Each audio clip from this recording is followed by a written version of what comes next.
এদিকে আবারও ভয়ঙ্কর কর্মসূচি নিয়ে মাঠে নামার ঘোষণা দিয়েছে আওয়ামী লীগ। ডক্টর ইউনূসের পতন নিশ্চিত করতে যে কোনো সময় এক দফার ঘোষণা দিয়ে মাঠে ঝাঁপিয়ে পড়তে পারে আওয়ামী লীগের লক্ষ লক্ষ নেতাকর্মীরা। আবারও বিপদ বেড়েছে ডক্টর ইউনূস সরকারের। প্রতিবাদ এবার হবে প্রতিরোধ। এখন আমাদের প্রতিবাদের সময় এসেছে। মাননীয় প্রধানমন্ত্রী বঙ্গবন্ধু কন্যা শেখ হাসিনা প্রতিরোধের ডাক দিয়েছেন। তাই আমি বলবো সারা বাংলাদেশের আমাদের তৃণমূলের সকল নেতৃবৃন্দদেরকে বলবো, বাংলাদেশ আওয়ামী লীগ, যুবলীগ, কৃষক লীগ, স্বেচ্ছাসেবক লীগ, শ্রমিক লীগ। সম্মানিত দর্শক, আমাদের জাতীয় সংসদ নির্বাচন বা জাতীয় নির্বাচন নিয়ে বর্তমান সরকার বলতে গেলে ঐতিহাসিক চাপের মধ্যে পড়েছেন।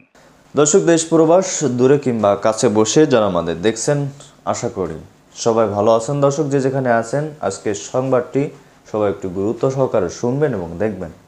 দর্শক, ৫ আগস্টের পর থেকে আওয়ামী লীগ যেটা করতে পারেনি সেটা এবার করতে যাচ্ছে, বা ডক্টর ইউনূস তিনার পদত্যাগের দাবিতে বা পদত্যাগের ডাক দিয়ে মাঠে নামতে যাচ্ছে আওয়ামী লীগ দলটি। দর্শক, ইতিমধ্যে শেখ হাসিনার কঠোর নির্দেশ এসেছে আওয়ামী লীগের নেতাকর্মীদের উপর যে তোমরা মাঠে নামো। তো দর্শক, বেশি কথা বলবো না, চলুন আমরা বিস্তারিত দেখে আসি, যে আসলে বুঝতে পারবেন যে কি হতে চলেছে। আর হ্যাঁ, অবশ্যই বিষয়ে আপনাদের মতামত এবং লাইক কমেন্ট শেয়ার করবেন। তো ভালো থাকুন এবং শেষ পর্যন্ত দেখুন। আসসালামু আলাইকুম। পৃথিবীর যে যেখান থেকে দেখছেন এবং শুনছেন সবাইকে সালাম ও শুভেচ্ছা জানাচ্ছি। আসসালামু আলাইকুম। আজকে আমাদের মাননীয় প্রধানমন্ত্রী গতকালকে জার্মানিতে বক্তব্য দিয়েছেন এবং মাননীয় প্রধানমন্ত্রী সে বক্তব্য বলেছেন যে আর নয় প্রতিবাদ, এবার হবে প্রতিরোধ। এখন আমাদের প্রতিবাদের সময় এসেছে। মাননীয় প্রধানমন্ত্রী বঙ্গবন্ধু কন্যা শেখ হাসিনা প্রতিরোধের ডাক দিয়েছেন। তাই আমি বলবো সারা বাংলাদেশের আমাদের তৃণমূলের সকল নেতৃবৃন্দদেরকে বলবো, বাংলাদেশ আওয়ামী লীগ, যুবলীগ, কৃষক লীগ, স্বেচ্ছাসেবক লীগ, শ্রমিক লীগ, মহিলা লীগ, যুব মহিলা লীগ সহ ছাত্র জনতা, আপামার বঙ্গবন্ধুর যত সৈনিকদের কাছে সবাইকে আহ্বান করব যে আপনারা সবাই প্রস্তুতি নিন, সবাই প্রতিরোধ গড়ে তুলুন। এখন আমাদের প্রতিবাদ অনেক প্রতিবাদ হয়েছে, আর প্রতিবাদের সময় নেই। আমাদের ছাত্রলীগের নেতা ও কর্মীদেরকে এবং আওয়ামী লীগ সহ অঙ্গ সংগঠন এবং সহযোগী সংগঠনের নেতৃবৃন্দদেরকে বিভিন্নভাবে বাংলাদেশে হয়রানি করা হচ্ছে, নির্যাতন করা হচ্ছে, চাঁদাবাজি করা হচ্ছে, জেলে নেওয়া হচ্ছে, মামলা দেওয়া হচ্ছে।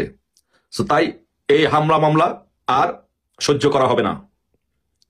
আমাদেরকে ঐক্যবদ্ধভাবে সকলকে রাজপথে এর প্রতিবাদ করতে হবে, প্রতিরোধ গড়ে তুলতে হবে। একটি কথা মনে রাখবেন যে বাংলাদেশ আওয়ামী লীগ যখন ঐক্যবদ্ধ হয় তখন সকল অপশক্তির পরাজিত হয়। বাংলাদেশ আওয়ামী লীগ যখন ঐক্যবদ্ধ হয় তখন সকল অপশক্তি এদেশ থেকে পালিয়ে যায়। তাই আমাদের এখনই ঐক্যবদ্ধ হয়ে সকলে রাজপথে ঝাঁপিয়ে পড়ার সময়। প্রস্তুতি নিন, যার যা আছে তাই নিয়ে সবাই প্রস্তুত থাকুন।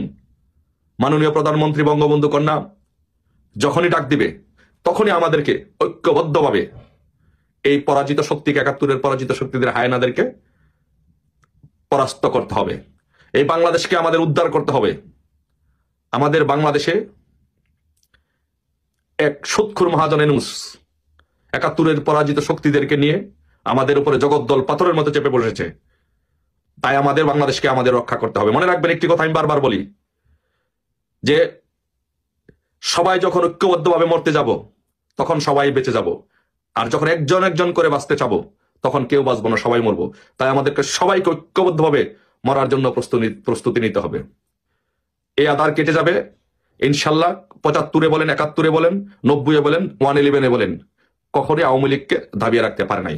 আওয়ামী লীগের বিরুদ্ধে বহু ষড়যন্ত্র হয়েছে, নেত্রীর বিরুদ্ধে বহু ষড়যন্ত্র হয়েছে, কেউ আমাদেরকে পরাস্ত করে রাখতে পারে নাই। আপনারা যারা সারা বাংলাদেশে যেভাবে জয় বাংলার স্লোগান দিয়েছেন, সারা বাংলাদেশে যেভাবে বিভিন্ন জায়গায় যেভাবে আপনারা মিছিল করেছেন, নামাজ পড়ছেন, রোজা রাখছেন শেখ হাসিনার জন্য, আপনাদেরকে সকলে করে ধন্যবাদ জানাই।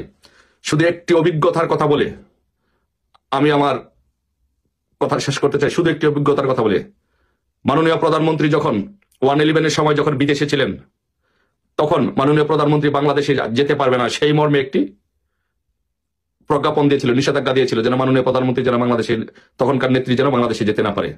তখন আমরা ঢাকা বিশ্ববিদ্যালয়ের 8 জন বা 9 জন, আমার এক্স্যাক্টলি নাম্বার নেই, এই 9 জনের প্রথম শাহবাগের ফুলের দোকানের সামনে থেকে আমরা মিছিল নিয়ে, সেনাবাহিনী ছিল, পুলিশ ছিল, সবকিছুকে উপেক্ষা করে আমরা 8 থেকে 9 জন মানুষ প্রথম মিছিল বের করে নেত্রীর প্রতিবাদ করেছিলাম। সেই 9 জনের মিছিল থেকে পরবর্তীতে 9 কোটি মিছিল হয়েছিল। সেই 111-এর কুশীলবদেরকে পরাজিত করে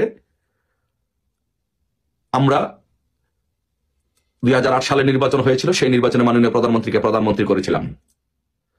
তাই আজকেও আপনারা যারা অল্প সংখ্যায় ছোট ছোট করে মিছিল করেছেন, সবাইকে অসংখ্য ধন্যবাদ জানাচ্ছি এবং কৃতজ্ঞতা প্রকাশ করছি।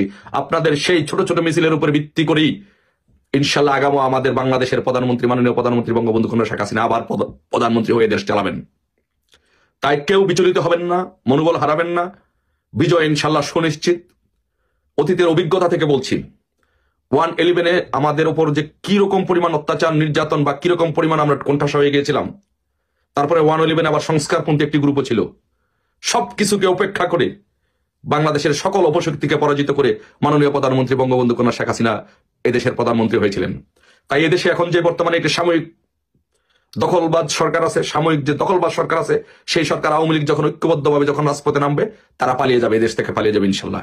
আর বিজয় আমাদের ইনশাল্লাহ সুনিশ্চিত। আমাদের বিজয় কেউ ঠেকাতে পারবে না।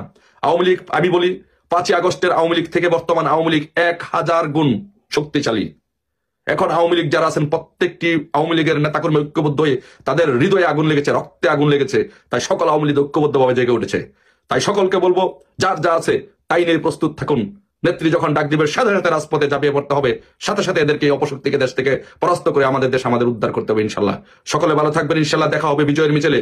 নেত্রীর ডাক দেওয়ার সাথে সাথে ইনশাল্লাহ, যদি বাংলাদেশ, আজকে আমি কথা দিচ্ছি, যদি বাংলাদেশের নেত্রী ডাক দেওয়ার সাথে সাথে যদি কোনো ব্যক্তি প্রথম যদি জীবন দিতে প্রস্তুত থাকে, কোনো ব্যক্তি যদি প্রথম যদি জীবন দেয়, ইনশাল্লাহ সেটি আমি দিব। আমি রাজপথে ইনশাল্লাহ আসবো, আপনাদের সাথে ইনশাল্লাহ কথা দিচ্ছি।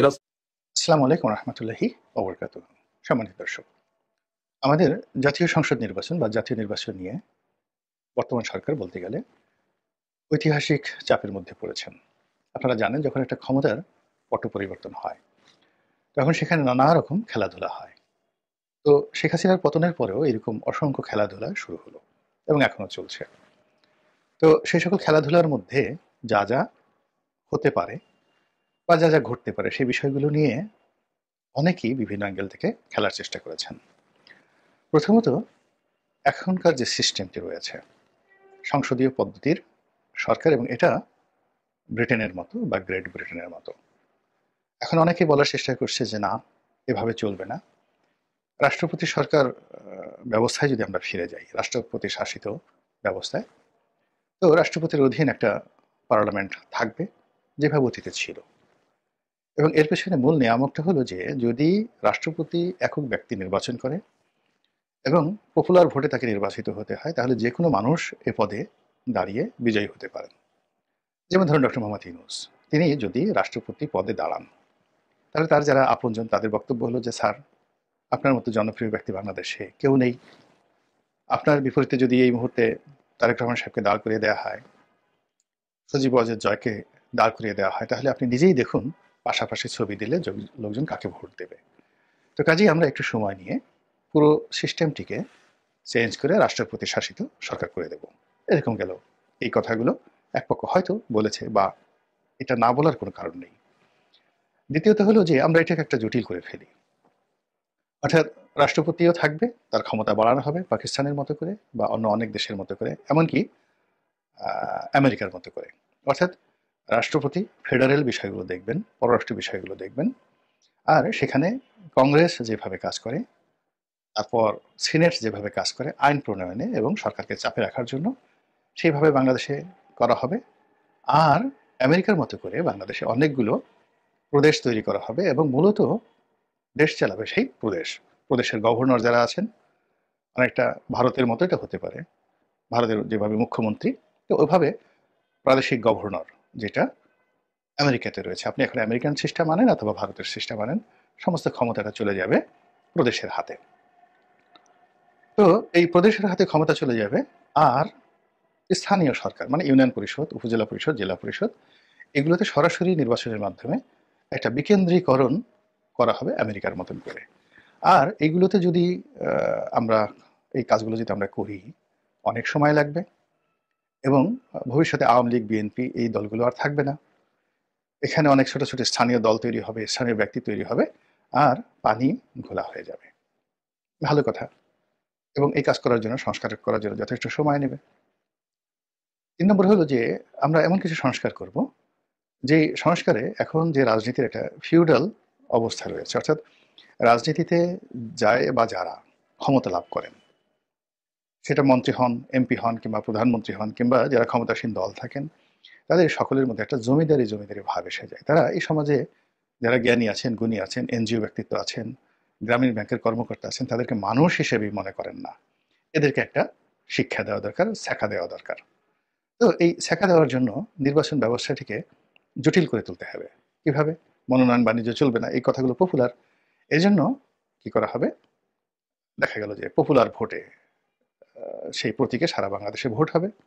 যে দলগুলো যত ভোট পাবে সেই সংখ্যানুপাতিক হারে তাদেরকে সেই কটি আসন দেওয়া হবে।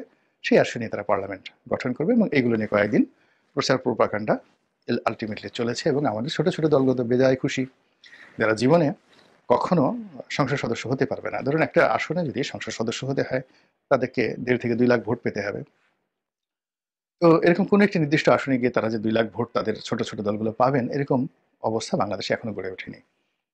তো সেক্ষেত্রে যদি একটা প্রতীক ছেড়ে দেওয়া হয় আল্লাহর হস্তে, যাও পাখি বলো তারে সে যেন ভুলে না মরে। টেকনাফ থেকে তেঁতুলিয়া কত পাগল আছে না, কত পাগল আছে। সেই পাগলরা দেখা গেল যে একসাথে 5 লাখ ভোট পেল। আনুপাতিক হারে দেখা গেল তার ভাগে 2 বা 3টে সংসদ সদস্য হয়ে গেল।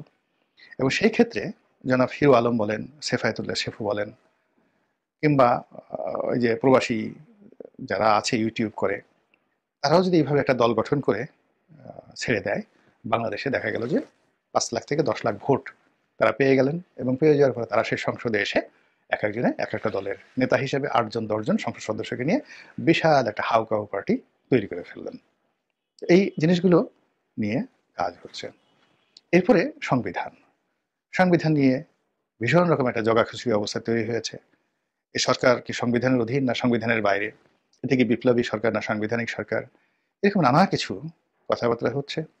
সংবিধান কি পুনর্লিখন হবে, নাকি সংবিধান অ্যামেন্ডমেন্ট হবে, মানে যাকে বলা হয় সংশোধন করা হবে? এসব নিয়ে নানা রকম জটিলতা করে এই গত 4 মাস ধরে এমন একটা অবস্থা তৈরি করা হয়েছে যে এখন সরকারকে কেউ আর বিশ্বাস করছে না। No one. দ্বিতীয়ত, বিশ্বাসের যে জায়গাটা সেটা চলে যাওয়ার পরে যেটি থাকে নির্ভরতা। সরকারের প্রতি নির্ভর করার একটা সিঙ্গেল কারণ নেই। আইন শৃঙ্খলা, অর্থনীতি, সামাজিক সংহতি থেকে শুরু করে আর যা কিছু রয়েছে সূচক, একটা রাষ্ট্রে যে সকল সূচক থাকে সেই সূচকগুলো সবই নিম্নমুখী। এবং এর কারণে কেবলই মাত্র ডক্টর ইউনূস নন, তার সঙ্গে যারা যারা আছেন প্রতিটি লোক, এমনকি এই জুলাই আগস্ট বিপ্লবে যারা আমাদের নয়নমণি ছিলেন, যাদেরকে দেখলে আমাদের হৃদয় বিগলিত হতো, যাদেরকে স্পর্শ করার জন্য আমাদের যাকে বলা হয় মন উথাল পাতাল করত, সেই সোনার ছেলেরা, সমন্বয়ক যারা, তাদেরকে নিয়ে এই 4 মাসে যত বিতর্ক হচ্ছে এবং যত বাজে কথা হচ্ছে, এগুলো ছাত্রলীগদেরকে নিয়েও হয়নি। এবং এদেরকে এই সরকারের 4 মাসের এরকম দোদুল্যমানতা, কর্মহীনতা এবং অস্বস্র এবং অস্পষ্ট কথাবার্তা এবং চিন্তা, লক্ষ্যহীন চিন্তা চেতনার কারণে এই যে আমাদের সোনার ছেলে যারা আছেন, তারা এখন বিভিন্ন টেলিভিশন টকশোতে গিয়ে অঝরে কাঁদছেন, অঝরে কাঁদছেন।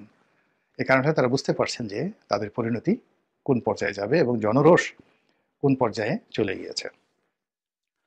তো এই যে অবস্থা, এই অবস্থার কারণে কি হচ্ছে? দেশের বিভিন্ন রাজনৈতিক যারা শক্তি, তাদের মধ্যে প্রতিনিয়ত ভাঙাচোরা হচ্ছে, প্রতিনিয়ত বন্ধুর পরিবর্তন হচ্ছে। পদার্থ, যারা ফিজিক্স নিয়ে লেখাপড়া করেন, আপনারা জানেন যে পদার্থের মধ্যে প্রতিনিয়ত একটা ঝড় বয়, ইলেকট্রন, প্রোটন এবং নিউট্রন। নিউট্রনকে কেন্দ্রে রেখে ইলেকট্রন এবং প্রোটন প্রচণ্ড বেগে ঘুরতে থাকে, এবং সেই ঘূর্ণির কারণে পদার্থের কখনো ক্ষয় হয়, আবার পদার্থের কখনো জয় হয়। এখন আমাদের যে সরকার, সেই সরকারের যে পদার্থ রয়েছে, সেই পদার্থের মধ্যে নানা রকম ঘূর্ণিঝড় বইছে, এবং সেই ঘূর্ণিঝড়ের কারণে রাজনৈতিক দলগুলো কখনো তাদের বন্ধু হচ্ছে, কখনো তাদের শত্রু হচ্ছে। রাজনৈতিক দলগুলো কখনো তাদের কাছে যাচ্ছে, কখনো আবার দূরে চলে আসছে, কখনো তাদেরকে কেন্দ্র করে ভালো ভালো কথা বলছে, আবার কখনো তাদের বিরুদ্ধে কথা বলছে। এবং এই জায়গাতে বাংলাদেশের একেবারে বৃহৎ দল বিএনপি থেকে শুরু করে ছোট ছোট দলগুলো যারা রয়েছে তারা কেউ বাদ যাচ্ছেন না, মানে তারাও বিশ্বাস করতে পারছেন না। আর এটা শুধুমাত্র যে সরকারের সাথে রাজনৈতিক দলের যে সম্পর্ক তা নয়, রাজনৈতিক দলের প্রথমত নিজেদের মধ্যে ইন্টারনাল ক্ল্যাশ সেটাও প্রকট হয়ে পড়েছে। আর পারস্পরিক ক্ল্যাশ, মানে এবি পার্টির সাথে ধরুন জামাতের সাথে ধরুন হেফাজতের সাথে ধরুন চরমোনাইয়ের সাথে ধরুন আহলে সুন্নাত ওয়াল জামাতের আহলে সুন্নাত ওয়াল। তো দর্শক দেখলেন খুব গুরুত্বপূর্ণ প্রতিবেদন। ধন্যবাদ জানাচ্ছি সবাইকে এতক্ষণ আমাদের সময় দেওয়ার জন্য। পাশাপাশি ধন্যবাদ জানাচ্ছি আজকের আমাদের আলোচক বৃন্দদের, যারা এতক্ষণ আপনাদের সামনে গুরুত্বপূর্ণ আলোচনা তুলে ধরছিলেন। জনাব সালাউদ্দিন সাহেব এবং গোলাম মোল্লা রনি সাহেব খুবই চমৎকার আলোচনা করেছেন। তিনাদের বক্তব্য কেমন লেগেছে এবং যথাযথ যুক্তিসঙ্গত মনে হয়েছে কিনা অবশ্যই আপনারা জানানোর চেষ্টা করবেন কমেন্টের মাধ্যমে। আর আওয়ামী লীগ যেটা করতেছে এটা আসলে ঠিক করতেছে কিনা অবশ্যই জানাবেন। আসলে শেখ হাসিনাকে আপনাদের প্রয়োজন কি প্রয়োজন বা দেশের জন্য প্রয়োজন কি প্রয়োজন না অবশ্যই জানাবেন। আপনি যদি চেয়ে থাকেন যে আওয়ামী লীগ নেত্রী শেখ হাসিনাকে বাংলাদেশে এখন প্রয়োজন, তাকে ছাড়া দেশ কোনোভাবেই চলতেছে না, তাহলে কমেন্টে অবশ্যই লিখবেন।